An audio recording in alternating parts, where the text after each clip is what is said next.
culture is more than just entertainment. It's a lens into society, relationships, and human behavior. I'm Grace, and here on the Grace Report, we dive into stories beyond the headlines. Whether it's reality TV drama, celebrity scandals, or royal family intrigue, I'm here to break it all down. What it means, why it matters, and how it reflects the world we live in. Join the conversation, share your take, and let's make sense of the culture shaping our lives one story at a time. Good morning, sunshine. How are y'all doing today? Happy Tuesday indeed. I have a feeling that this week is going to fly by just as quickly, if not even quicker, than last week flew by. How are y'all doing? Hi, Melissa. Good morning. Good morning, Caroline. Acacia, good morning. Theo's in the house. Chocolate Drop, Shonda, Jaleesa. So nice to see y'all here.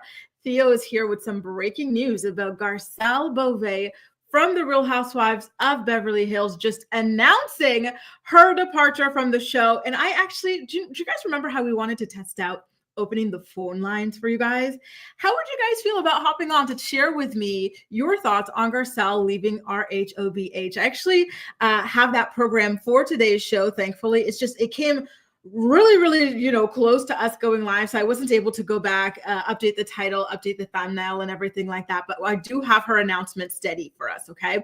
So as an overview, we're going to talk about Ryan Reynolds and kind of the inappropriate stuff that he had his daughter saying in Deadpool. And he really pressured her into saying and repeating multiple times. We're going to talk about the Real Housewives of Beverly Hills reunion looks. And then we'll get into Garcelle announcing that she's going to be walking away from the show. Okay, so stay tuned for that. If at any point you find yourself enjoying the morning report, cracking a smile during the morning report, please do not hesitate to go ahead and give the stream a thumbs up. Good morning, two snaps in the Z formation. Nice to see you. Did you change your icon? Because I don't remember this. And this icon, I actually thought it was one of those poodles, but black or something like that. I was like, oh, your dog is so cute. Oh, is that an atomic bomb? Good morning, Venetia. Good morning, Kahara. Allie's in the building as well. Good morning, Allie. Good morning, Joe. Joy. Good morning, Jessica. We have got so much to talk about in today's morning report. And I see Kristen's here too. Hey, Kristen. Why don't we start off with the Ryan Reynolds story? Because one thing about Ryan Reynolds and Blake Lively is that they like to share these stories that they think are cute and quirky and funny, but people actually find to be rather weird and inappropriate. There was this one story that Blake was telling about her son and boobs and how she got him a boob cake or whatnot because he loves boobs. Just the stuff where it's okay, yeah, babies, they're dependent on boobs, to live for milk. But the way that you're kind of almost actualizing it is odd, right? And then now you've got Ryan Reynolds, and he was talking about his movie Deadpool and how his daughter Inez, who was 7 years old, had to be pressured into saying this line that was rather vulgar for a child. And the exact line was, and she played Kid Pool, by the way, in the movie. So the exact line that she had to deliver was, "Hey, when I want your opinion, I'll take Wolverine's DICK out of your mouth." And so I guess at home she's being taught not to swear, which is wonderful. And so for her, it was a bit jarring to have to say this. And Ryan was saying that she had to repeat this line anywhere from 70 to 500 times. And again, he was like, oh, she was very reluctant to do this. But then I said, okay, well, I guess I'll replace you with someone else. And that got her to finally go ahead and get into the character and whatnot. And his exact quote was, "I am Father of the Year over here for allowing her to say such language," which to her credit, she really didn't want to say. I don't know. Very odd. Very, very odd. I watched Deadpool and I thought it was an okay movie. It was pretty good. And I kind of feel like this is not a line or a moment that I ever really thought about. In fact, I thought that Kid Pool or a bunch of the other little pools that all came out at once, I thought those were just AI generated or something and then duplicated or whatnot. Because y'all know Hollywood is cheap these days, right? They do not want to pay people what they're worth. So they do shortcuts like AI. So I thought that Kid Pool was AI. So I never thought twice. But now hearing that an actual kid had to say that line and be pressured into saying that line and repeating it 70 to 500 times is very odd. I'm sorry. It's very, very odd. And they could have gotten away with this because, again, I don't think anyone thought twice about this. I imagine people either just didn't care about the line, forgot about it, or assumed that it was like AI or like added in after the fact or something like that. But well, nope. Now they've opened up this can of worms and they're being called creeps and they're being called weirdos because they can't just shut up. It's weird how dedicated they are to just getting bad press for themselves. Melan says, I knew she was not going to stay after they brought balls. Ooh, why do you say that, Melan? I'm going to need you to hop on the line. I'm going to open up the lines and I want to know exactly what you mean by this because I am very, very fascinated. Joy says, you look, oh, thank you so much, Joy. That is so nice. Good morning, AD. Nice to see you here. Allie says it's wild. Joe says, wow. Kate says, Holly weird. Holly weird indeed. AD says that Deadpool was so corny. I almost walked out of the theater. You know what? Speaking of that, have you guys ever walked out of the theater for like a movie because it was so bad? For me, I walked out of Emilia Perez after about, I think I walked out after about an hour or like 45 minutes. It was so boring. I fell asleep twice. The person I went with fell asleep within 20 minutes. Like it was so weird and boring. And then I wanted to walk out of Moonlight as well. Everyone hyped that one up so much too. And I was bored out of my mind. I just kept looking at the clock throughout the entire movie. I stayed to the end, but I did not enjoy it at all. I feel like typically the movies that get like super hyped up and stuff, I think they're typically overhyped and like it's like some kind of like fake campaign to like convince us, gaslight us into believing these things are masterpieces when they're not all that great. King's Speech was another one I wanted to walk out on. Oh my God, was that ever boring? Theo says Deadpool was dude bro humor funny. Yeah, for teenage boys who think D jokes are funny. Mind you, I make D jokes all the time, but I add a little class to it. I put my pinky up, don't you? I feel you. Yeah, it was very, very corny sort of a humor. And to me, you know, again, the line wasn't offensive because I didn't imagine that there was a child being pressured into using that sort of language, right? But I digress. Z Formation says Hollywood veil is slipping down. It is. I think people are getting a little bit, you know, icked out by all of this. I think Mickey's trying to say wacko, which I agree. Social Wallflower, hi, nice to see you. Good morning. Thank you for joining us. And thank you, Jayla. Good morning. Nice to see you as well. Allie, stop going to the movies. Oh, speaking of going to the movies, I went to the movie yesterday. Remember I told y'all I wanted to watch this movie? It was Dieu, ma mère et Sylvain Verlaine or something like that. Such a good movie. Such a good movie. If you guys are into French cinema, I recommend it. 5 out of 5 stars. Good morning, Ramster and Ronnie. You guys, next up, why don't we talk about the Real Housewives of Beverly Hills? And while we're here, we're going to test out our opinions. Okay, so I am going to drop a link. And if you guys want to share your thoughts about Garcelle leaving the Real Housewives of Beverly Hills or your favorite look from all of the girls from Beverly Hills, feel free to join me. You don't have to turn on your camera if you don't want to. No worries on that. But if you want to share your thoughts, opinions on it, let's go ahead and test this out. I'm going to give you, about 30 seconds or so, and let's do maybe 2 to 3 people for maximum, and then we'll see how that goes. Okay. So here's the link, and then we'll start getting ready to see how that goes. So these are the looks that the ladies rocked to the Real Housewives of Beverly Hills reunion taping over the weekend. And I got to tell y'all, Garcelle slayed. She looked absolutely stunning in her dress. This is actually a close-up version of the dress. And I got to be honest, typically I'm hating on the way that Garcelle dresses. I do not think she's got style. I typically don't care for her wardrobe. I typically do not care for her hair. And the crazy thing to me is that her face card, like all of these girls are beautiful, but Garcelle has been like a beauty icon since like the 90s, the 80s or whatever, right? Like she's a very, very beautiful woman. However, she does not do this beauty justice through her styling, unfortunately. And so just to see her and now finding out that this is the last time that she is doing a Housewives reunion for the foreseeable future, I'm like, thank you. Thank you so much, Garcelle, for coming through and shutting the house down. You looked amazing. Erica is another one that's typically super beautiful. She's also another Housewives of Beverly Hills beauty, right? And she's typically stylish, but she didn't bring it. Kathy, her dress is okay. Nothing to write home about. Dorit, not a fan at all. Jennifer Tilly, all that bragging about your couture this, couture that, and how you always are so well. I don't see anything well dressed about her. I haven't seen anything throughout the season, and I'm sure as hell not seeing it here at the reunion. Same with Sutton, not very stylish. Bose, one thing I love about Bose is she's always repping like Africa, Black culture in general. Like she is always working with like Black vendors on the show. She's putting Telfar on Beverly Hills and like, you know, and I love that about her. And just seeing her represent Ghana at their reunion is really beautiful with this outfit as well. Kaya a mess at the reunion, so I'm not surprised about that either. So I do see we've got Allie and Melan in the back. I'm so excited to welcome you ladies up. So first we're going to talk about Garcelle. I'm going to post the video, and then I'm excited to hear what y'all have to say about her walking away from the show. Here's the video that she posted announcing the news, and then on the flip side we're going to hear from Allie and Melan about it. Hey guys, so I have some news. I've decided to leave Beverly Hills. It's been a wild ride. I mean, some amazing things have happened and some hard things have also happened, but it's been a ride nevertheless. One of the reasons why I'm leaving is my family, my boys. Their last year of high school is next year, and I want to be a part of that. And Jade is starting a new career, and I want to be a part of that too.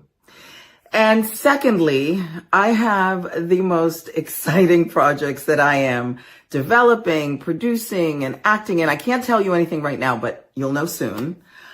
I just want to say thank you to Andy Cohen, to Bravo, NBC Universal, Evolution, 32 Flavors, the producers, the crew, and of course the ladies.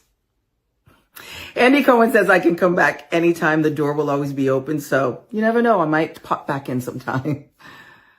To the fans, I want to say thank you so much. You guys have cheered me on, supported me, and sometimes even fought for me or on my behalf. It means a lot. And I hope you guys will continue on this journey with me. It's not goodbye. It's see you later. So see you later. Lord, how beautiful is she? Garcelle, I'm going to miss you a lot, but I'm looking forward to seeing what you've got coming up. So why don't we hear from Allie? Hey, Allie. Good morning, sunshine. How are you? Good morning. I'm good. Just, working away. Love to hear it. What are your thoughts on Garcelle walking away from the Real Housewives of Beverly Hills? I saw it coming, just like Joy did, as soon as Bose came on the series. And really? her and Bose did not click right away. Okay. And how Bose teamed up with Dorit right away. Mm-hmm. You could kind of see the writing on the wall. Like she was trying to maintain it, but she didn't get fired. She's leaving, so she can always come back. She's no Erica Renna or Kyle. She's leaving when it's time. Right. And I'm happy for her, and I can't wait to see the other projects that she is doing. Mm-hmm. And why is it the Bose thing in particular? Because like feuding with the other ladies or not really getting along with them is nothing new for Garcelle. So why do you think Bose in particular? I'm curious about that. Because of because of previous fights with Dorit. So because of how Dorit used to fight with Garcelle and there were microaggressions, having another Black woman come onto the series and totally be able to click with Dorit, I think is a little problematic, because then it opens up the floodgates for commentary of, oh, why did Bose handle this okay? And Garcelle has an issue. It kind of makes people more critical of the Black culture or Black people, and we're a monolith. We're not just like, one individual. Or maybe I said that one wrong, but like we're not a monolith. Yeah, we're not a monolith. Like we are different individuals. We have different backgrounds and stuff like that. Absolutely. Wow. Thank you so much for this perspective, because I never thought about it, but I do think that has a lot of merit for sure. And I've got Melan, she's coming up next. And she actually said the same thing as you, which was that she knew Garcelle was not going to stay after they brought in Bose. And so I'm going to turn to her and I want to see like how similar you guys' opinions are here, because this is interesting stuff. Thank you, Allie. Sounds good. Shout out to Boss Lady. Bye. Bye. All right, I'm gonna bring up Melan. Oh, how cool to finally get to hear you guys' voices. Melan, how are you? Is Melan here? Oh no, did we lose her? Are you on mute? No, she's not on mute. Melan. Paging, what you know what? Maybe she hopped off for a little bit. Okay, so I'm gonna keep her here and then I'll let her talk when she's ready. But I just want to circle back to what Allie had just said. I am so impressed by that point of view because it totally makes sense, right? And I have seen instances of that, of people being a little bit harsher towards Garcelle for still not getting along with Dorit, because there is another Black woman who has come on, and that is Bose, of course. And Bose is riding with Dorit until the wheels fall off. So it's very interesting. So thank you for that. And again, Melan, at any point, if you're here, let us know your point of view as well, okay? Theo says, I'm afraid since Sutton doesn't have friends on the show. Oh, that's true. And Sutton has already showed signs of this. So I do wonder if that's another thing. Do you see more of Sutton vying for Kyle's attention? Because in the last season, the last episode of the show, that's what you saw, right? You saw Garcelle starting to walk away or pick fights with Sutton or like confront her about her desperation for Kyle's friendship. And like even the producers, they were doing these montages and these editing sort of techniques to show that Sutton really is thirsting for that Kyle Richards validation. And so I guess you're going to see more of that. Sutton kind of branching towards Kyle, who we all know Kyle doesn't actually like Sutton. Kyle has been mean to Sutton since she got on the show, right? And then with the Bose thing and the Dorit thing, Garcelle not really getting along well with Erica either, especially after the way that Erica treated her son. It's just, I see why she would walk away. And I'm glad that Andy Cohen is leaving the door open for her so that she can come back eventually. Oh, hang on. Milena, let me bring you back up. She's asking me if I can hear you or her. No, I don't hear you. Do you want to potentially drop and then come back on and see if that works out for you? And I'll leave this open, okay? So I do think that like Garcelle, don't forget, remember, Erica was the housewife that had that weird confrontation with her son when Erica was super duper drunk and her son came back to collect flowers after her birthday party, and Erica just like cursed him out and was really nasty towards him. And he was a minor. He was just a little teenage boy.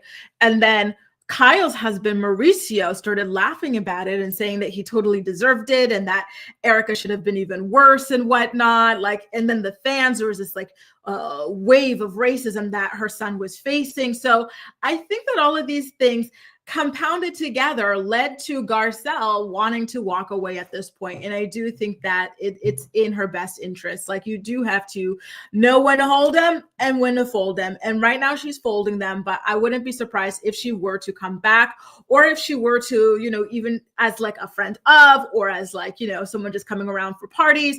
I really want to see her again. I like Garcelle. Okay, so Melan, we hear you. Can you hear me now? Absolutely. How are you? I'm fine. What about you? My first time. I'm a little bit nervous because my English is not that good. Oh my God, I love your accent. Are you German? No, I'm Danish. I'm a Black Danish. I came here when I was very young. Yeah. Yeah.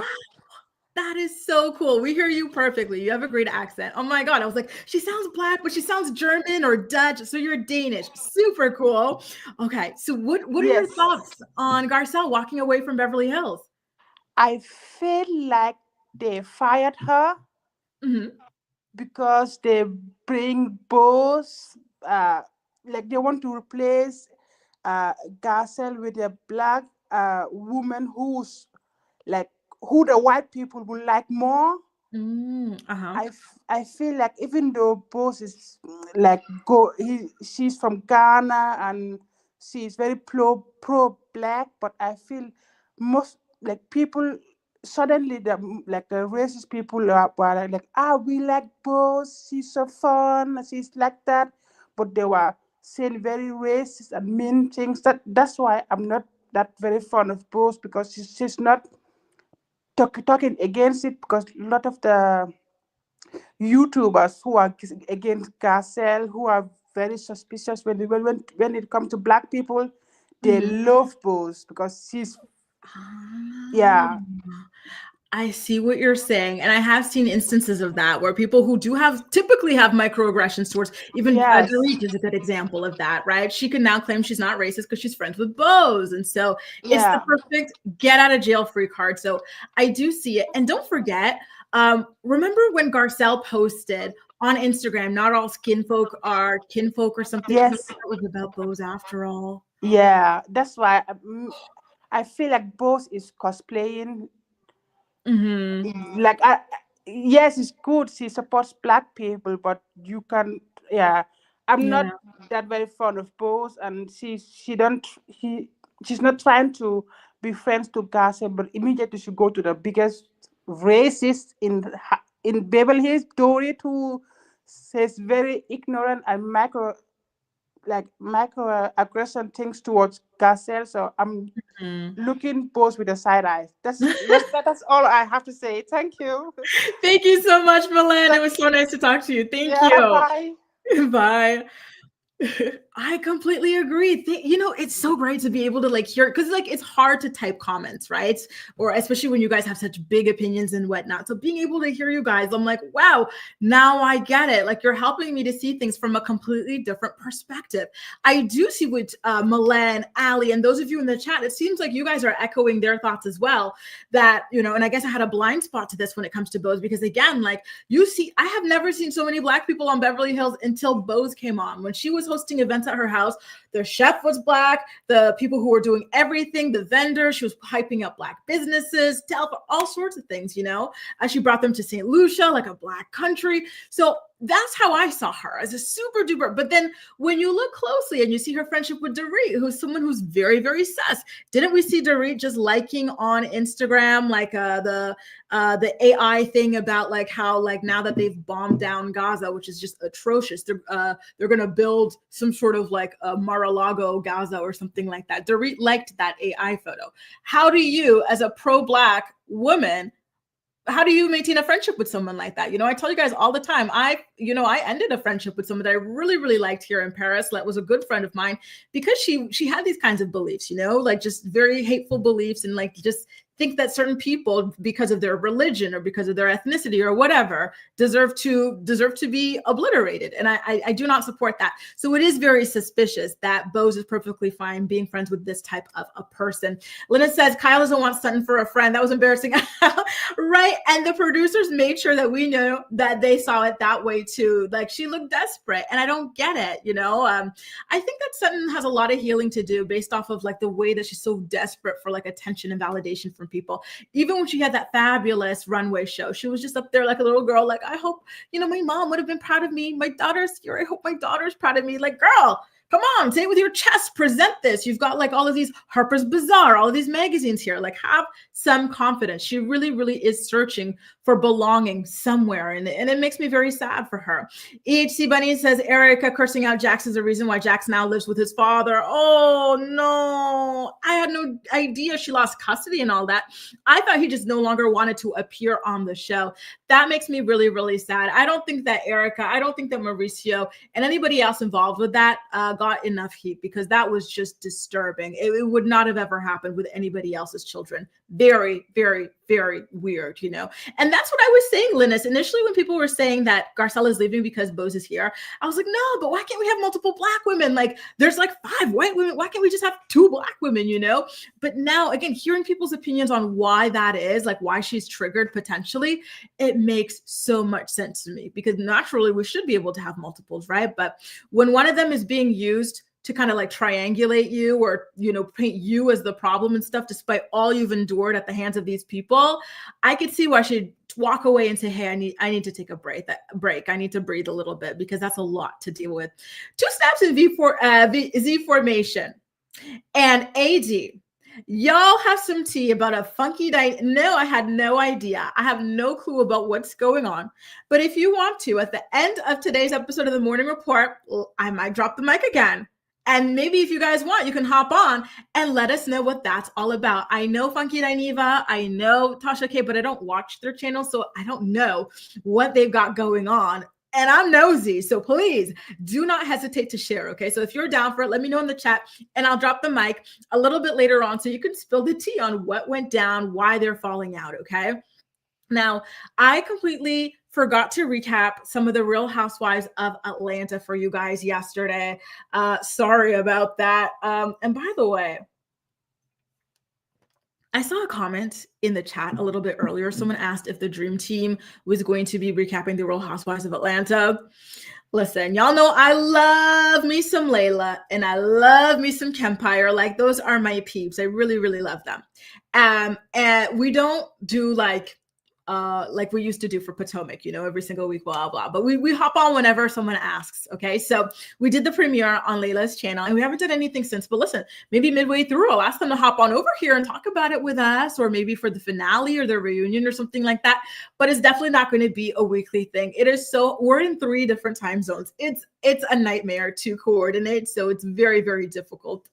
But I am definitely looking for more collaborations with them. I love, love, love working with them. So did you guys get to watch the latest episode of Atlanta? All I could think of while I was watching the episode was how pissed Simon must be, because I just know that he arranged his schedule so that he is free every single Sunday night and every single Monday during the day to harass Porsha online about the show and to just really wreak havoc. But he's in ICE detention right now. I think he's still there, right? So that's why you haven't heard a peep from him, even though he promised to spill the tea when this show came back. So that's every time I saw a Porsha scene, I said, "Ooh, I just know Simon would have loved to clap back at this," because she was, talking a lot about the marriage, and she, per usual, she was painting herself as the victim and how this guy is terrible, this, that, and the other. She was bamboozled, hoodwinked, led astray, and whatnot. And I just know that Simon had another side to it. Here's my thing: we all know Porsha is money hungry. She's one of those girls who will do anything for $1. Okay. And so I do not believe that she had no idea about his situation. I think he was upfront with her about it, and that she didn't care until it got leaked to the public and she looked stupid.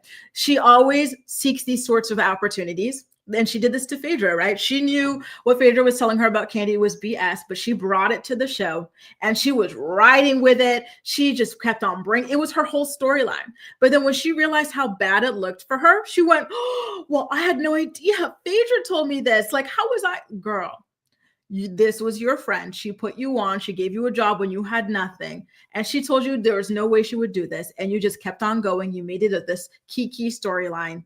You're fake. I think she knew. I want to know what y'all think. Do you think she knew all this stuff about Simon? Because the way that she just her track record and stuff, it's just not good. It's not, she's down for anything so long as it benefits her. But the minute it stops benefiting her, she's out. Eddie says, "I wish Simon was out." So I know, I wanted that too. Poor Simon. I wonder how he's doing in ICE. It's been like 2 weeks, and I heard that those ICE prisons are terrible, like absolutely terrible. So I do feel for him in that regard. But I feel for me too, because, like you, I wanted to get all of the tea from him, right? Something that really surprised me about the episode was how quickly Porsha and Kelly managed to squash their beef. Remember how Kelly was going so hard, like, "Oh, what's she doing with that girl's man? She stole that girl's man." Porsha said she was thirsty, she was a fan, this, that, and the other. And now all of a sudden they go meet up, and I thought it was going to be a huge confrontation, but neither of them were in the mood to stand on business on what they were saying initially. So I thought that was really, really weird. And I gotta say, you guys, that Shamea has really earned her spot on the show. She is really bringing such a dynamic storyline, because when you look at her life, right, she's beautiful. She's in a loving marriage. She's got 2 children. She lives in this fantastic, gorgeous, huge mansion. She drives these luxury cars. So on the outside, you're like, wow, picture perfect life.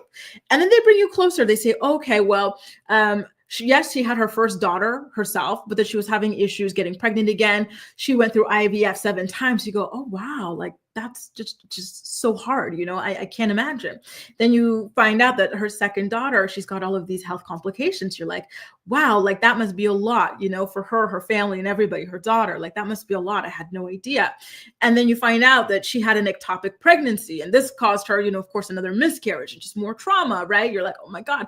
So when she sat down, that wasn't in this week's, but the week prior, when she sat down with her surrogate and whatnot, just hearing about that too, like my heart really definitely truly went out to her and her situation. I have not heard of a situation like this at all. Like she really tried.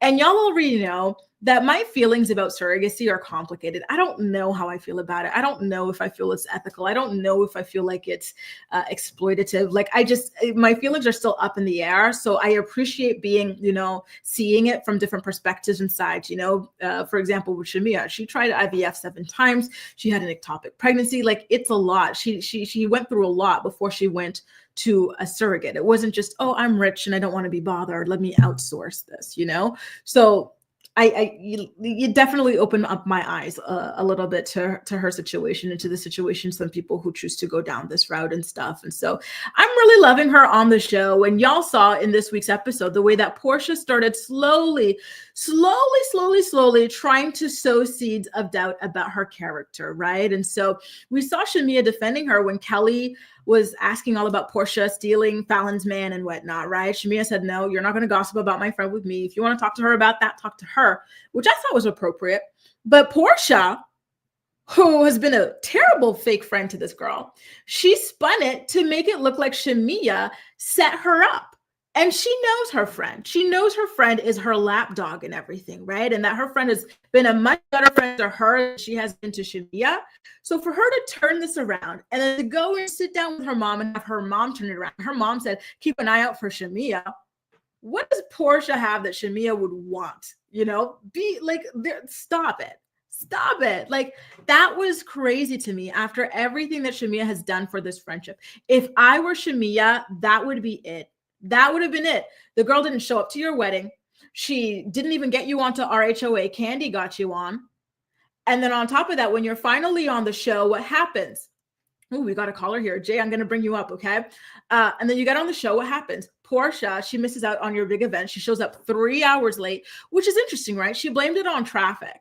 Meanwhile, she showed up right on time to her enemy Kelly's event, despite the fact that Drew had her held up with hair and makeup. She didn't let the hair and makeup team go directly to Porsha. She stalled. And then Porsha was so pressed to get to this event on time. She came with like half done makeup, terrible hair. Why couldn't she do that for her bestie?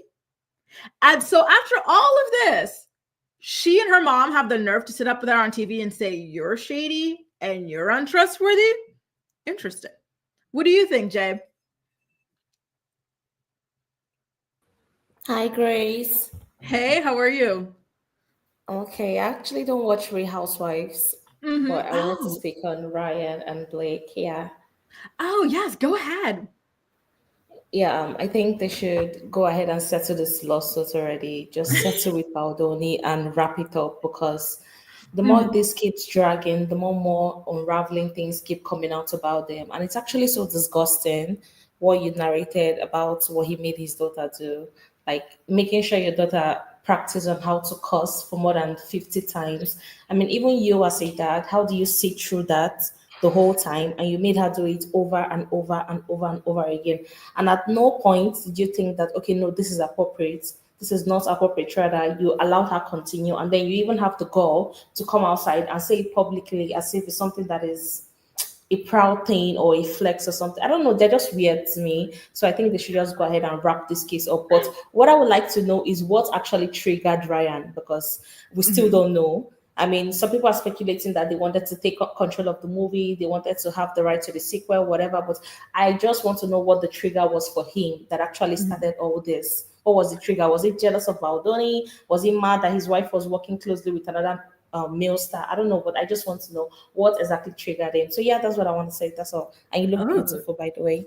Thank you. I think that honestly, I think he probably saw Blake coming home like happy, skipping, talking so highly about Justin. Yeah, right. All of those text messages that were so long. And then he said, let me see all the footage. And it started with that. And he just saw some weirdness. And then it escalated, in my opinion, but we'll see. And I agree with you. They need to wrap it up. They're not going to win that. Okay, what do you think about this? Do you think after he saw all that and he confronted her and she's like, oh, he's even weird. He made me feel weird, just in defense to make him feel like, okay, there's nothing there. And then that's how this whole thing started. What do you think about that? I think that's what happened, to be honest with you. She threw him under the bus to save herself, and it just Exactly. it spiraled, unfortunately, and it's too big for them now. Exactly. Thank you so much, Grace. Have a great day. Thank you. You too. Take care. Oh my God, I love hearing from you guys. Oh yeah, honestly, that Blake thing, they're in for a huge rude awakening, because that was not a battle that they wanted to get engaged in. EHC says Shamea is Porsha's Flavor Flav. She's the ultimate hype man. I agree. Remember, she didn't even brush her tongue before hopping on there on Snapchat or something with her tongue out. Doggy filter talking about I'm a lap dog for Porsha. Girl, all of that, and for what? For what? Her mom, they do not appreciate it. Someone else said she's a narc. I agree. I think Porsha's a narcissist. There's never enough adoration and praise for her, you know? Steph says, I'm flabbergasted. It's wild how all of this is playing out with Porsha and Shamea. And I am too. The fact that she's doing this so quickly, so immediately, she's always looking for an excuse in a little way to jump in and turn on somebody. We saw her do that to Candy. We saw her do that to Phaedra. We saw her do that to Cordell. We're seeing her do that to Simon, and now to Shamea as well. Sorry, they're doing construction. If you guys can hear some noise, don't forget that when she was with Cordell, it was a picture perfect life. But as soon as he throws her out of the house, oh, I was a beard, he's gay. We got married just to hide it, you know, to prove an image to the world. She's so dirty. I'm sorry, but she is so damn dirty, and she will do anything to come out on top. I see Steph wants to hop on. Steph, I'm going to hit you with a link, okay? Keep an eye out in chat. She will do anything to taint someone's image and make herself look like the better person, like the victim, and it's disturbing. I still do not understand why so many people are fooled by her. She is not a good person. She is a selfish person. I would borderline even say she might even be an evil person. You know, she's not Giselle level. She's not Tamra level. You know, she's not Kelly Dodd level, but she is bad. Truly bad. Do not let the smile fool you. You know what? If Shamea's husband was with it, she would go ahead and do the same thing she did to Fallon to Shamea as well. Because again, TMZ already clocked her tea. She was over, you know what she's always doing over there in Nigeria? She is allegedly looking for sponsors. You know, and allegedly, according to TMZ and the tea that they spilled on how she got that Rolls Royce back in the day, she will go as far as to sleep with, allegedly, 70, 80-year-old married men for her cars. So be careful, Shamea. I'm glad you're finally learning your lesson. Do I feel bad for her? No. Everybody's been telling her for quite a while now. Yet there she is, proudly sticking her tongue out, bragging about being Porsha's lapdog. So there you go. There you go. Boo Boo the Fool. Egg on your face, right? Bunny says, Cordell and Porsha spent more time in the malls and clubs than at home. He wanted a wife and mother. Porsha wanted to party, right? Exactly. And then meanwhile, she was pretending she didn't know. She's like, I gotta call my husband. The club? What y'all doing in the club? Now what? This season, she's filming in the strip club, taking RHOA to 11 hip-hop levels. Melan says, the fans are going to turn on Porsha, and I can't wait, all because of her hating on Shamea. Me neither. I feel like I've been waiting for this since her first season. I clocked her from the beginning, and I am just ready to see people. And I'm surprised that people didn't completely turn on her after Porsha's Family Matters. She was a nightmare during that, a true nightmare, and people still like her. She silenced her whole family. She tried to beat up Dennis's mother. Just terrible. Mary Duda says, damn, not Porsha under Giselle level. Listen, to me, Giselle is just among the worst of the worst. She wants to destroy full-blown families. She wants to spread lies about children's paternity. She wants to spread lies about people SAing. Also, she's a terrible person. She's just gutter demonic level. I wouldn't say that Porsha's on that level, but I would say that she's pretty gutter too. She really is. And same here, Luce. It's just, wow, Porsha, really, girl? Okay. Joy says that she's always side-eyed Shamea for her association with Porsha. Birds of a feather. Listen, True. I wouldn't be surprised if she got down like Porsha too. I wouldn't be surprised if maybe she met this guy on one of those kind of trips that Porsha gets on. Maybe she followed her onto these sorts of trips. Brittany, so nice to see you. Good morning, sunshine. I saw somebody else earlier here. Good morning to everybody who joined. There was someone here who left a couple messages that was it you, Mary Duda? Yes, it was. It was you, Mary Duda. Good morning to you too, and everybody else who's joining us for the morning report. Steph says Porsha doesn't know how to get guys to trick on her the way she wants them to. She doesn't have the sauce. I agree. You know, she's throwing herself at them. And listen, if you want a man to spend on you, you gotta have them thinking that you are unattainable. And she jumps at them and stuff, and then it's not good. Didn't Tisa tells when she was, one thing I love about Tisa was that expose she did on Porsha's relationship with Simon. If you guys haven't watched it yet, you totally should. She was like, listen, Porsha's paying for a lot of this stuff. Simon is not tricking on her. He does not have it like that, or he's stingier than you think. Like, she had a lot of really good tea. AD says Porsha's family of lies. Yup, exactly. And I'm so happy that people have their eyes open to it. She is a mess, a whole mess. Now, you guys, AJT says Porsha's a pick me. I agree. She is. Honestly, this is just one girl that my soul will never, ever agree with. Just yuck. I'm going to play a video for you guys because I think the noise is getting louder. So let me play a video for you guys. Hopefully the noise will be done by then, but I want to show you what Jeannie Mai is saying about her dating life. As y'all know, she got married to Jeezy. They had a daughter together, Monaco Mai Jenkins, and then they broke up. And now she's giving an update about where she is in her life romantically at the moment. Okay, so take a look at what she had to say. Oh, did I not download it? Oh my God. I did not. So I did download it, but I didn't put it up here. So let me pull it up. She was on the Sherri Shepherd show. By the way, Sherri Shepherd is getting a lot of smoke right now. So first of all, she's crying over what is that guy, Jonathan, the guy who like beat up and strangled his ex. She's like, wow, like, thank you so much for doing this movie role. Well, like, girl, he just beat up and strangled his ex, and you're crying over this guy and trying to normalize him. Absolutely not. And then I do have another story for you guys about her situation with Nia Long. Apparently Nia Long like confronted her and put her hands on her and everything. Yup, get ready for that.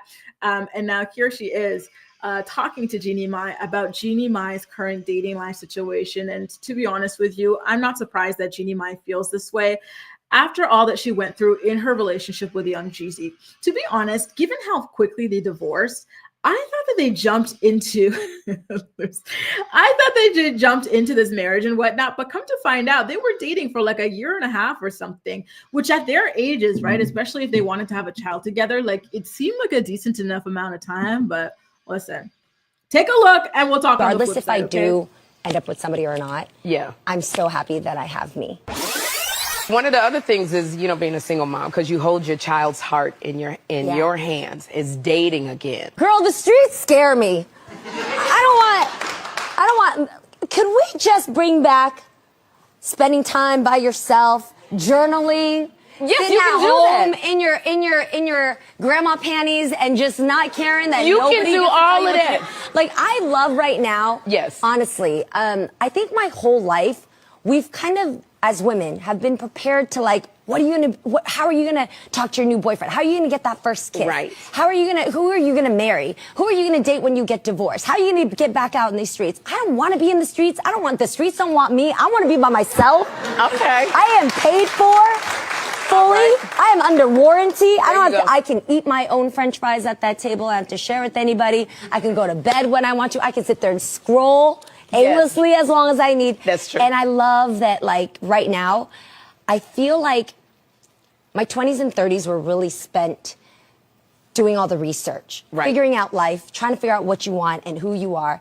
But then my 40s and 50s, now I know exactly what not to do. And I know exactly what I needed to do. Yes. And right now I get to apply everything that I need. And that is all right. And that's why you need to be by yourself for a while to enjoy you. Yes. To enjoy everything that you do and enjoy and Monica. become all of me, because whoever it is, if there is somebody, is going to really love what that woman's like. The full person. She is a piece of work, and she is coming for you, you know? That's it. And so that right there, regardless if I do end up with somebody or not. Yeah. I'm so happy that I have me. Well, I love that. Get to know you, enjoy you. Yeah. But sometimes, Jeannie, a little tingle happens there. The little tingle happens. I know about the tingle, yes. And so you can try to do a lot of things by yourself.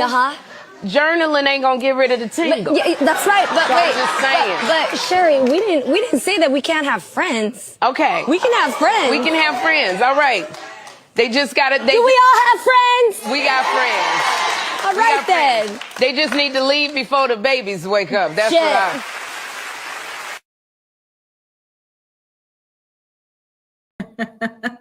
Listen, I'm with Jeannie on this. Why not? Like, live your life. You do not have to be in a relationship. Like, it's fine. But it makes me laugh a little bit when people go, can we bring back being single? Can we bring back journaling? Girl, like, when did it ever go away? You always had the right to be single. You always had the right to journal and stuff, you know, especially like in our modern age and whatnot. Like, do it if you want to. You could do whatever you want. That's the beauty of freedom that we have right now, right? Like, enjoy it. So I hear her. I imagine that relationship was extremely traumatic for her. They're still going through like major custody wars and stuff. So I get why she just is being a lot more cautious about things this time around. Good morning, Brandon. Nice to see you. Shem, did I say good morning to you earlier? Because I had bookmarked your comment. Good morning to you too, girl. And Brandon, we did talk about Garcelle leaving RHOBH. That was our third story of the day. Oh my God, it is so damn sad. But you know what? I think that this is what's best for her mental health. And so I definitely support her if that's the case, because don't forget, like, those girls were low-key racist to her and her son, especially. The audience has been racist to her and her son. So I see why she would want to just take a step back and take a breather, right? So I wanted to see some of the comments that y'all had left about Sherri, because y'all don't like her either. And I love that for us. Steph says, I feel bad for Jeannie. I feel like her and Jeezy, I feel like her and Jeezy really burned hot, almost like a love bomb. Yeah, that's the thing. You gotta like let relationships, and it can be hard, right? Especially when someone just is so captivating to you. But you gotta let them kind of like macerate like a fine wine rather than like going in quickly, especially because she had just gotten out of a 10-year marriage. So to go from a 10-year marriage talking about I don't want kids to just jumping right into something and then having kids with somebody like within like a year or two of knowing them, like that's insane. It really, really is, especially for such a big drastic decision. I feel like if she were always someone who wanted kids, like it would have made a lot more sense. You know, I feel like his gaslighting game must have been extremely good to take her from I don't want kids, I've got too much trauma, I'm not doing it, to doing it within a year and a half. Like, I need to know what the heck he was like putting down on that girl to make her feel this way. Sammy says, I love Jeannie and I feel the same way. Listen, I'm glad that there's a lot of love for Jeannie. I know that there were a lot of missteps on the reel with the way that she spoke about this relationship for sure. But I think in general, she is a good person. It's just, she's someone who always puts her foot in her mouth, right? And I agree, Venetia, she definitely should stay single. Ashley, thank you for bringing your dog again. Good morning, just joining. I have you on TV at work for all the dogs. Oh my God, even what's the name of the dog in this picture? This one is so damn cute. I want to know who my friend is. And okay, yay, Shem is still here. Good morning, good morning. Kel, Jeezy took her through the ringer, and I agree. It makes me so damn sad for her. I think she really, really thought that it was going to work out. So again, just the fact that she went 40 years not wanting any kids to boom, having kids, and then boom, that relationship blows up in her face like that. Woof. Theo says, Sherri has been on my ish list ever since watching the Wendy Williams show from Wendy. She was besties with Elizabeth on The View, so Sherri supporting Jonathan is another strike. One thing about Sherri, she is a geriatric pick-me. She will always side with a man. And someone had brought up the thing about what she did with her stepson. I think it was you, Melan. There you are. Don't forget that about her too. Like, she's a deadbeat. She's a deadbeat. She chose to have a child with somebody, and then the child was born. It was by surrogate too. And then the child was born, and then she didn't want anything to do with the child because she was breaking up with the dad or whatever. Like, this is just such deadbeat behavior, and I could never forgive her for that either. Like, she's always going to be on the wrong side of every story. So I really cannot stand. And Theo's also talks about the way she kind of speaks down on her neurodivergent son. I believe he's autistic, right? Like, yeah, she almost like speaks as if she doesn't really like him at all. And it makes me uncomfortable. She's just weird in general. I really don't care for her, to be honest with you guys. Steph was asking a little bit earlier how we'd think people would react to Porsha if she were to admit that she wanted a certain lifestyle. I think people would be calling her a dummy because, Porsha, you have enough money to provide yourself that damn lifestyle. So what are you doing running around at your age with a child to care for, marrying random people you don't even know? Weren't you posting your daughter on that man's lap on Instagram like every other week? You know, and you didn't know this man. You didn't even know if he were a legal citizen. You didn't even know his name. Like, are you okay? Like, I think people would drag her the way that she deserves to be dragged. She is a plum fool. A plum fool. That is one person I would never, ever in my life accuse of being intelligent. Storm says, I hate that he made that woman felt like it was okay to let her. Exactly. Honestly, it's such a big deal. What he did is like, it's unfathomable. I can't even imagine the trauma, because I imagine that was another trauma or fear of Jeannie's that made her want to be child free is raising a child as a single mom, you know, and for him to do that to her and the child is still like a baby. Wow. Wow, diabolical. Shem says Sherri needs to pray. Sherri needs to pray the pick me out of herself because the way she was acting like the abuser, exactly, with some kind of role model is crazy work. It better be a PR relationship. Exactly. You know else who needs to pray the pick me away? Megan Good. I have always loved Megan Good ever since I first saw her and Stomp the Yard. But as soon as she got with this man, I said, you know what? I'm good on you, Megan. I'm not supporting anything you do. I do not support women who excuse abusers. Okay. It's like, you do not care about other women being harmed or whatnot. Like, you will only care when it affects you, and trust and believe it will. It will, because that Grace Jabari is not the only person who accused Jonathan Majors of that, right? Like, another woman has spoken out, and then people who were not even in romantic relationships with him. Like, there was a whole expose on how he just verbally accosts people, and he likes to intimidate and be like weirdly aggressive with people and condescending to people that he works with. He's not a good person. I imagine that relationship is miserable. So you know what? Ugh. I can't. Ramser says, I've been happily single for a while, and it sure isn't always sunshine and rainbows, but Nebro, exactly. Listen, they both have their pros and cons, but it is always a million times better to be sad and single or lonely and single than lonely in a relationship. You know, that's my theory anyway. That's what I think. That's what I think. Again, everybody's different. Some people are just happy to be in a relationship, even if it's not a good relationship, even if it's not a healthy relationship, even if the relationship doesn't actually add anything to their life. But I'm not one of them. You know what? I'd rather be like alone and sad and hoping for a relationship than to be in that situation. April says, Jeannie deserves everything she got. Damn, that's a submissive lesson to women rubbed me the wrong way. You know what? And you know, it was really gross. And it felt like she was doing a lot of kind of low key targeting Black women and kind of trying to lecture Black women on how to run a relationship and whatnot. And so it was offensive the way that she was speaking about that relationship, especially for it to just turn around and blow up in her face. In how long did that marriage last? Like 12 months, 13 months or something like that. Like, okay, maybe being submissive isn't working out for you. Shem says, in the words of Jessie Wu, that man was courting her in court. Whoop. Who goes on a date to someone's criminal trial and then goes on to marry them? Exactly. And it reminds me of Karrueche too. Karrueche, do you guys remember her on Iyanla Fix My Life? She was claiming she didn't really know Chris Brown was a huge star. She wasn't with him for the stardom. But that man was going through court for beating up Rihanna. Everybody saw those photos of the way he beat her to the white meat practically, right? And then we heard about how she couldn't even breathe. He was trying to strangle, all sorts of crazy things. And so this man comes to you. Imagine this was a regular man and you're hearing about him on the news. And then he comes to you. He meets you at a job. And he says, oh, I want to ask you out on a date. And you know how he asks you out on a date?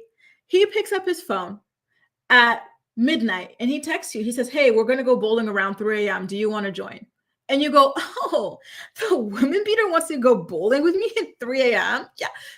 Don't lie. I don't like when people make a mockery out of our intelligence or take us for stupid. You saw an opportunity to be with a big celebrity because he was huge at the time. He was going, if that didn't happen or if he didn't do that, we're not going to use passive language with abusers.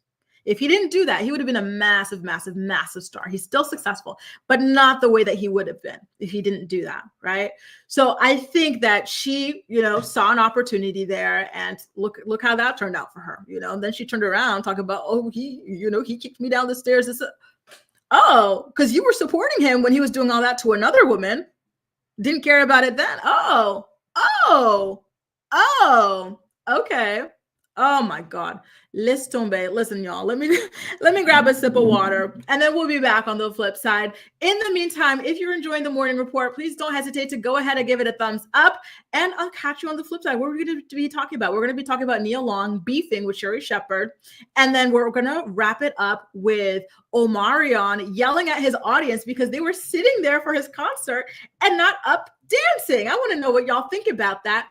And by the way, if Two Snaps and AD are still here, I want to drop the mic and I want y'all to fill us in on what went down with Funky Dineva. So let us know in the chat if that's something you're willing to talk about, okay? And then we'll add that into the end of today's morning report. See you in a quick second, you guys. Water break!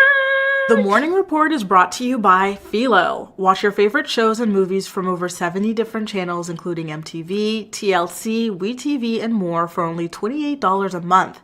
Get a free trial today by clicking the link in the description box of this video to get your free trial up and running. Are you looking for the perfect skincare products for women over 30? Look no further than RHOA. RHOA is a skincare brand born from love and made for parents. Their flagship product, the Resilience Cream, delivers clinically proven age prevention benefits such as average 14% wrinkle reduction after 4 weeks of use. Click the link below and receive 30% off your first purchase today. Voila. Y'all are really getting in Sherri's ass about stealing Wendy's show format. And I agree with you. She's shady. She's a shady person. She's not somebody that you should be friends with. That's somebody that covets your life and everything about you and will not hesitate to steal from you at the end of the day. Just very ruthless, weird, just kind of a person. I'm sorry, I don't like her at all. Now, listen, one more story about this woman and we're done with her. I'm sorry, y'all, to be bothering you with her, but this story was actually rather big. So she being Sherri Shepherd, she talked about this on her show on Monday's episode. She was like, oh, I went to the Othello opening night, which, by the way, shout out to Kandi Burruss. I love Kandi Burruss. She's such a winner. So she's producing this play. It's starring Denzel Washington and Jake Gyllenhaal, and all the celebrities have been lining up to watch it. It's a favorite for a Tony Award and everything. And so Sherri was there, and she says that there was a random, she didn't name her name, but everybody knew she was talking about Nia Long. She says that a woman grabbed her arm, spun her around, and said, "You've been shading me a lot." And then Sherri denied that she had been throwing shade at this person. And then this person, Nia Long, was not having it. She responded, "Yes, you have." And then she snapped and walked off. Sherri says that she was left mad and confused, saying, "You don't get to grab me, turn me around like I'm a damn cartoon, and just walk away."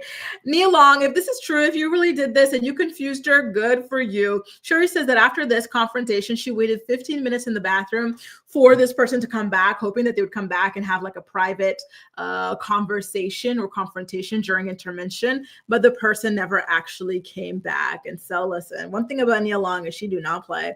She has a reputation. Listen, I like Nia Long. I think she's fabulous. My first encounter with Nia Long was Fresh Prince of Bel-Air. Then it was Are We There Yet? Do y'all remember that movie? That was one of my earliest movie memories.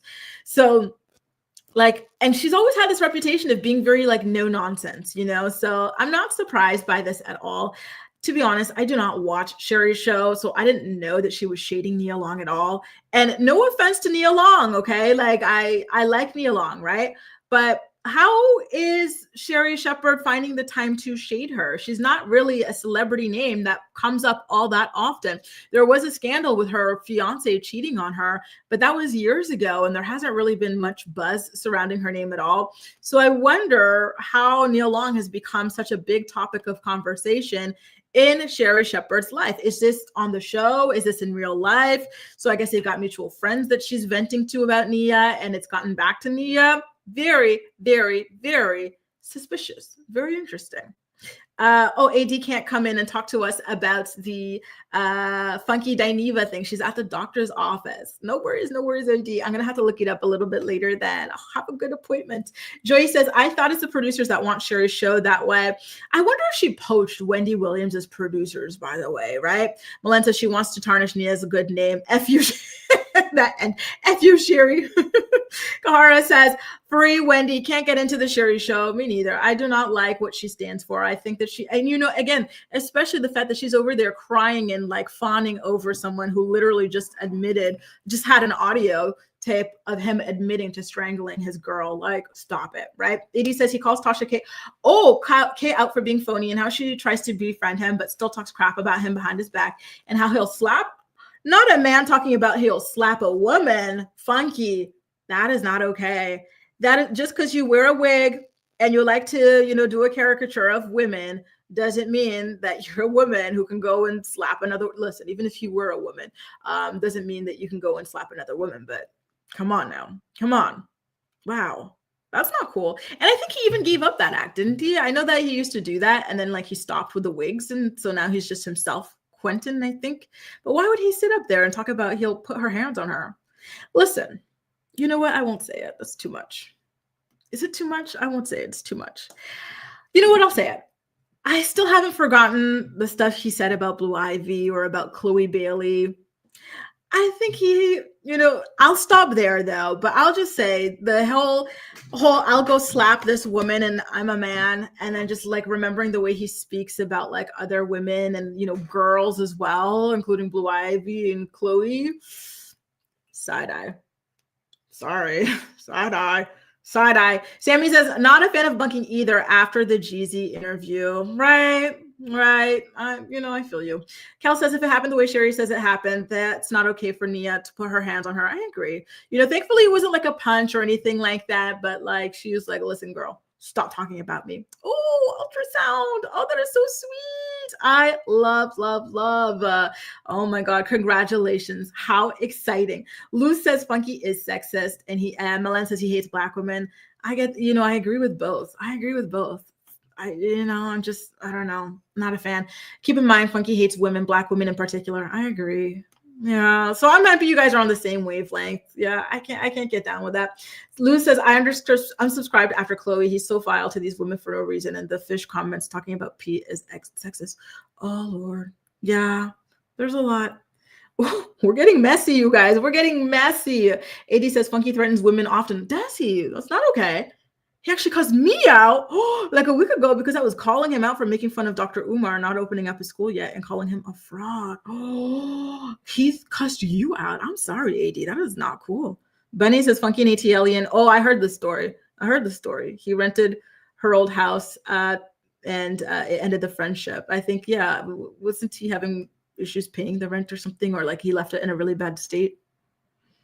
Anyway, I don't want to get in trouble today, you guys. It's only Tuesday, March 25th. My little brother's birthday is coming up, then my nephew's birthday. I'm trying to be je veux rester sage right now. I'm trying to stay chill, calm. But side eye, thanks for the tea, AD. Thanks for the tea, 2 snaps in a Z formation. Thank you. It's interesting to know.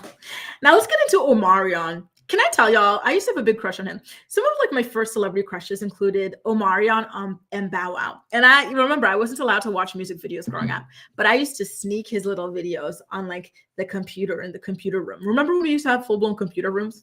I would close the door and then I put on his music videos. I got this ice box where my heart used to be. Then the other one, step back into it and let it. I used to love him and his music. And then Bow Wow, I had a crush on him from Like Mike. So Omarion was putting on a concert recently and his audience was sitting down and enjoying the show, but he wasn't having it. He was not at all happy about that. And he started cursing their asses out. Take a look at this video, then we're going to talk about it on the flip side, okay? All y'all get your asses up in the fuck. Get up, get up, get up. It's a concert. Get up, the fuck up.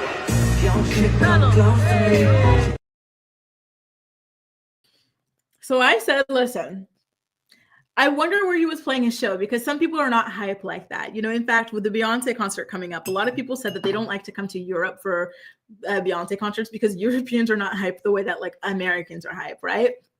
So I get it, so it made me wonder, where did he do his show? That's what I was thinking. But then the comment section, I don't even have the words. The comment section was upsetting to me, because I didn't know that we were that old, Omarion fans. Take a look at what they were saying about us, y'all. They said, Omarion, sir, 80% of your original fan base has a bad back and bad knees. Now relax. I thought we were like in our 30s, Omarion fans. He's in his 30s, isn't it? Bad back? What? Bad knees? What?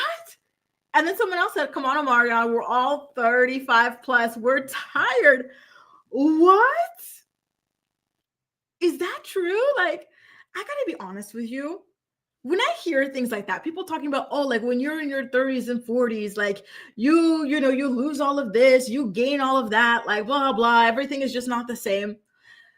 I'm gonna be really, I think some people just stop taking care of themselves and then blame it on age. Because if Omarion were over here doing a concert to me, I'd be pop locking it and dropping it, because I eat well and I work out 5-6 times a week. Okay? I'm preparing for Beyonce too. Guys, I have to say this live on air because so I can hold myself to it. I want to rock, like, that top that Beyonce wore for her, like, Crazy in Love album, like the diamond top and the jeans. That's what I want to wear. So I'm working to get my, like, 6-pack, my this, my that. So I could, like, get up there, and we got floor seats specifically so we can dance. So to me, if you're in your 30s, if you're 35, and you can relate to this, that sounds crazy to me. 30s? Is it that, like, are we supposed to be, like, are our bodies already supposed to be breaking down at 30? Because we've got at least, like, 50, 60 more years to go. Honestly, like, at first I saw these comments, I was like, ha, ha, ha. Then at the same time, I said, wait, let me look a little bit closer now, because 30s? And you feel this way? Okay. That is insane. What? Omarion? No. Omarion is... Y'all are taking the piss. Omarion is 49.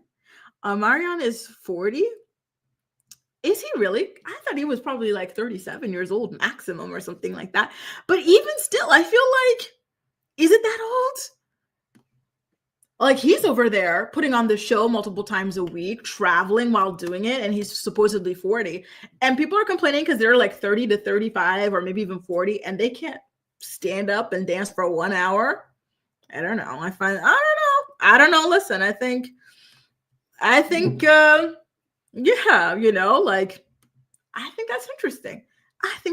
Hang on. I'm trying to catch up to where you guys are. My comments are going super, super far back. I want to see what y'all have to say about Omarion. Yes, you better. I would be dancing. And I heard they were doing like this whole Y2K sort of a tour. I would be I would wear my little apple bottom jeans. I would want to wear some baby fat pants or something, like, and just be dancing it, right? Like, come on. Allie says people's knees are not the same back then. Damn, listen. Oh, Lord. Yeah, oh, my, indeed, Betty LaBelle. Oh, my, indeed. Listen. Okay. You know what? I don't know. Theo says he's too self-conscious. Are you really? You seem so outgoing to me. I'm so surprised. Well, maybe that's it too. Maybe some people are self-conscious. Maybe some people are more chill. Because, maybe people just went there for like more enjoyment to listen. Like, for example, when I go to my jazz concerts, I love a good jazz concert. Y'all know. I like to sit there and listen with a little wine like this. Ooh. But I feel like for like an Omarion, for like a Beyonce, for people who like dance, for like a Dula Peep or something like that, like you'd want to be up there and dancing, right? Cal says he struggles to sing live. Oop. Lou says they need to rest their feet. Oh Lord. Deborah says they call 30-year-olds aunties. Oof, God. I am so stunned by it, because I gotta be honest with you. I feel like now in my 30s, I feel like fitter, healthier, happier than ever, you know? So just like people talking about like their bodies breaking down in their 30s, I'm like, oh, okay. Okay. Bunny says, I paid to see the show, not be, oh, that's true. Because I will tell you this. I agree, Bunny, because when I went to Afro Nation in Portugal with my friends, I was so excited to see Burna Boy. I love Burna Boy, right? I was so excited. But the man, he just kept putting the mic to us to sing. We said, no, we didn't, no. We've heard ourselves sing for free. You sing. We paid to, we traveled, everything to hear you sing it. Like, it's so weird when they expect you to do the work. That I get, and I also get like an artist being frustrated with like a dull crowd, because myself as an, concert goer, I do not like dull crowds either. It's like, what do you even come for if you're just going to sit around, but so I get it. But guys, these comments about like 30-year-olds, like they're just so wild to me. They're so wild, Joey. I think that, I think that's what it comes down to in some of these cases. Some people are just not taking care of themselves, I guess. If you can't just go and dance for 1 hour, like, and again, Theo was saying that he's like shy or self-conscious, this kind of thing I get, or if someone has like physical constraints or whatever, but I don't know, y'all. Lord. Allie says she's got those Megan Thee Stallion knees. I will tell you guys, my knees, they're not great. Like, it's not like I have knee pain or anything like that. It's just like when I'm trying to like do a dance down low, I can only get like so low. Even when I'm doing squats at the gym or something with a bar, I can only get so low. You know what? I actually have a meeting with a trainer. I go to this good gym. If you guys are in France, I will tell you guys this, okay? So if you guys come to France, especially Paris, I think this gym is only in Paris, and you want a good gym where you could do unlimited reformer Pilates, unlimited mat Pilates, you could do unlimited TRX. There's so many great group classes, right? Yoga, all that stuff. There's boxing, there's everything. There's karate, everything. There's a sauna, there's a hammam. Go to a gym called Cercle de la Femme, and it costs you like 50 euros a month. And you also have unlimited sauna, unlimited hammam. You can meet up with a personal trainer once a month for free. So tomorrow is my meeting with my personal trainer, and I am so excited to get like a good plan and stuff. Let's address these needs in case Omarion comes to Paris. I don't want him yelling at me. I want to be, stanky leg, do this stanky. I want to be ready. Beyonce's coming in June. Oh, did you guys hear all the drama about Fête de la Musique in June as well? So Parisians, they're pissed off because Londoners and other Anglophones want to come to celebrate Fête de la Musique. It's a big thing here, World Music Day. So there's just these concerts, and you guys have seen it on my Instagram or my channel members stories and whatnot, right? So it's just all of Paris transforms into this huge outdoor concert. Kate Renata was spinning at Sacré-Cœur, all the way up there in the 18th last year. It's a huge deal. We love it. It's a huge deal. Why did I talk about this? So you guys, if you want to come June 20th in Paris, it's going to be lit. Okay. So anyway, I want to be ready for that. I want to be ready for Beyonce. And we have our Beyonce tickets for the same day as Fête de la Musique. So we're going to do Beyonce. And then when we come back into town, we're going to be dancing all night long some more for Fête de la Musique. So I want to be ready for all of that. Stay tuned, y'all. Listen, y'all. Health is wealth. Exercise, eat well, life, we're in for a long road, and we want to have a good time, right? And so I feel like, the more you take care of yourself, the easier the journey will be. God bless you guys. Thank you so much for joining me for another morning report. Now I've got to recap Teen Mom and put those out there. I think I got to do a recap of Gypsy Rose, and I got to catch up on Alec. I always want to say Alec Trebek, but no, Alec, whatever, Baldwin's show as well. Stay tuned for all of that coming out very, very soon. I'm going to try and get the Teen Mom stuff out today and the rest out tomorrow. Cheers, you guys. Thank you so much to everybody who called in, by the way. And let's continue doing this for more morning reports. Take care.